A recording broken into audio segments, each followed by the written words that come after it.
And now I will call Alex Shankland, who has a very interesting book about the BRICS and international development, just released by Palgrave Macmillan, and it's one of the best sellers of Palgrave, reaching thousands of downloads, and yes. I'll download your cover. Vou fazer o download da sua capa e apresentar. Okay, beleza. Thanks very much, Osmani. Thanks for this opportunity, and it's wonderful to be here. Congratulations on a fantastic event. So this book is the result of a process that probably should be studied as some kind of policy diffusion experience. So I work at the Institute of Development Studies in based at the University of Sussex in the south of England. And IDS inhabits a world called Aidland. Has anyone read David Moss? So there's a body of anthropological research on Aidland as a particular despatialized culture, translocal culture.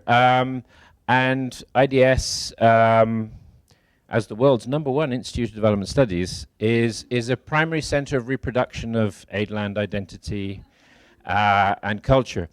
And we work a lot with the UK Department for International Development, which is the classic North-South bilateral OECD DAC member donor country.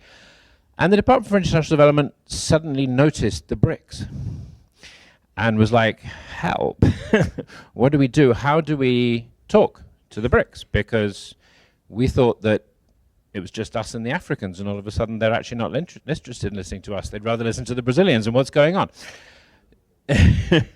So the geopolitical moment, particularly after the Busan high-level meeting, which was one of those watershed moments in which the OECD realized that there were other players out there shaping the landscape, the normative landscape of development cooperation, was an interesting moment to be in Aidland.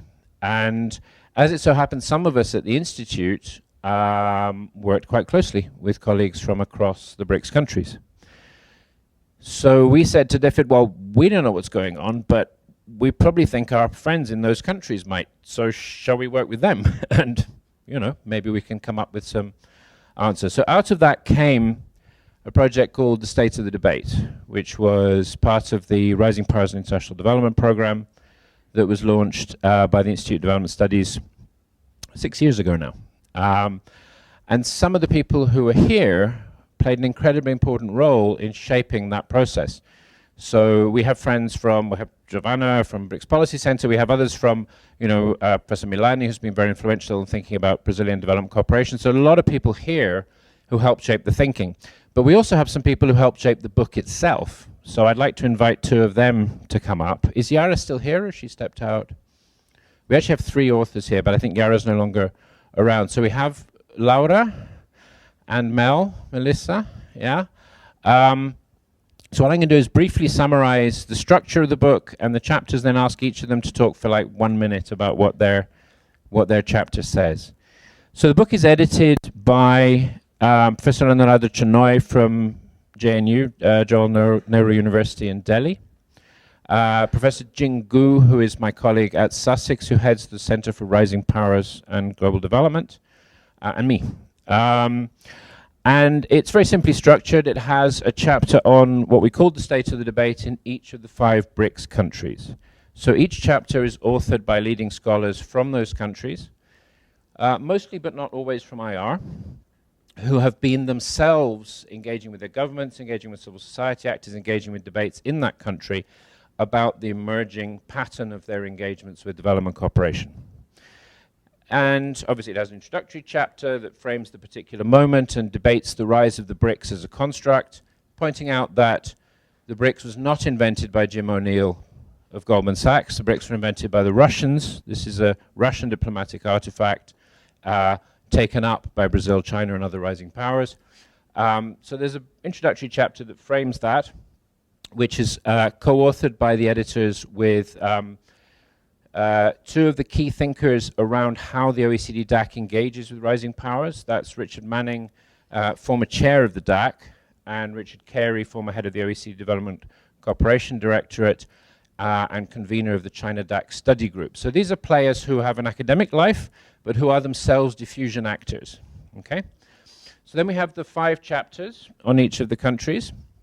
So the Brazil chapter was lead authored by Bianca Suyama of Articulação Sul with Yara and Laura.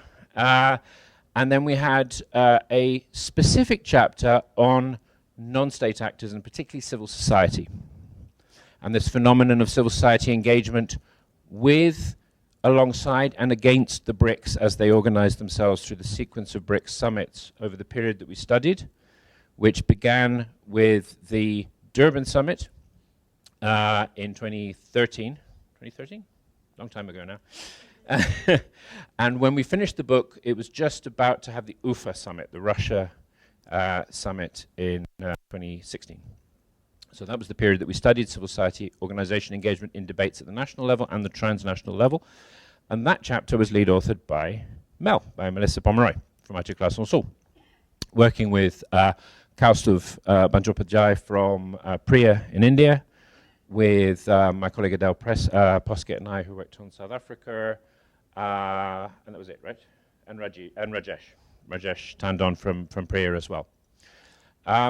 And then we have a concluding chapter which looks at the BRICS collective presence in the development cooperation arena, particularly flagging the importance of the new development bank. So I'm just going to hand over and ask, maybe, Laura, do you want to say a couple of words about the Brazil chapter and then hand over to Mel to talk about civil society? Thank you, Alex. Well, I won't speak much, so you feel like, encouraged to read the chapter. I think, part of so the chapter is really based on the study that we did for the State of the Debate, and it's a 180-page study. So what we tried in kind of collapse into the chapter was something related to ideas, narratives, practices, and policies around Brazilian South-South cooperation and development cooperation. So, the chapter, it tries to get kind of summarizes this main actors, main policy debates, main tensions, but also trying to get something that in the study we didn't, which was getting into the very timing. The moment that we finalized the chapter was the turning between the Lula administration that we normally call the golden years of Brazilian development cooperation, and Dilma administration that we were already seeing things that were not in the study because things were changing too fast. And actually the chapter was an opportunity to update some of the, whatever we found was more structural actually became a question mark. So we structured the chapter in terms of continuities and shifts and continuities around Brazilian development cooperation and South-South cooperation. And I think this is interesting because, talking right now, it's almost 2 years, 1.5 years later, we would have to update the chapter again, because whatever we said about the shifts and continuities between the Lula administration and Dilma administration, it gets into a completely different picture right now when we talk about the post-impeachment process and the kind of narratives around shifts and continuities. We think it's a valid one because at the same time focuses in, it can somehow put particularities that one might find in a particular time of point in time, but also gets into a more structural dimension of actors and disputes that are underlining, that are not only related to particular administrations. But yeah, it's an invitation for you to have a look on the chapter and keep the conversation going. And thank you, Alex, for all the opportunity to be part of this project. Not at all, thanks for brilliant contributions. So Mel, do you want to say a little about the civil society chapter? Thank you. Before Melon and everyone else. Well, but just before explaining a little bit about the chapter, I would like to do a short and personal institutional note on this book, because the book represents, as Alex told, I'm sorry. As Alex told, the book represents the end of the State of the Debate process, and the State of the Debate process was our first big research as a South-South Research and Policy Center. So this study in particular gave us the opportunity not only to launch ourselves as a research and policy center, but also to make connections with all actors in Brazil engaged with South-South cooperation, research, and policy debate. So the study that Laura just mentioned that gave life to this chapter was kind of built collectively, because we made like 3 workshops in São Paulo, Rio, Brasilia, and then a validation workshop again in Brasilia, and also we had peer reviews from people who's like Carlos, who gave us, I think you were one of the peer reviewers of this study, right? Because this was in 2012, sorry. So this was very important, it was a very important project to us. So regarding this chapter, just to the civil society chapter, we aim to understand better civil society engagement in South-South cooperation in each one of the countries, and also transnationally, in the transnational arena, in the BRICS summit processes. We have focused on IBSA countries, so India, Brazil, and South Africa, the so-called democratic emerging powers. And although we have focused on those countries, and the chapter gives a very detailed description of the dynamics of civil society engagement in South-South cooperation in each one of these countries, what we have found, it's a spoiler alert, is that civil society engagement is not as easy even in those 3 democratic countries. For 2 main reasons. One, it's because South-South cooperation and the BRICS process is mainly framed as a foreign policy agenda, and foreign policy in those countries are traditionally a very closed space for civil society, a very insulated agenda. And transnationally, we have found that although there was a lot of mobilization around the BRICS process and around the BRICS cooperation agenda, civil society didn't have a common diagnosis at the time we published the book, around the potentialities and pitfalls of the BRICS as an entity of development cooperation, or as a political entity in the international arena. I think it's worth noting that this has changed a lot. So the BRICS domestic politics has undergone through several changes in the last couple of years. This is a 2016 book, right? Yeah. I think. So, and also the BRICS has launched the new development bank, so I think also civil society engagement has shifted a lot of its focus from the BRICS process to a more concrete agenda. So it's I think it's a very interesting chapter, of course. So I invite you all to read.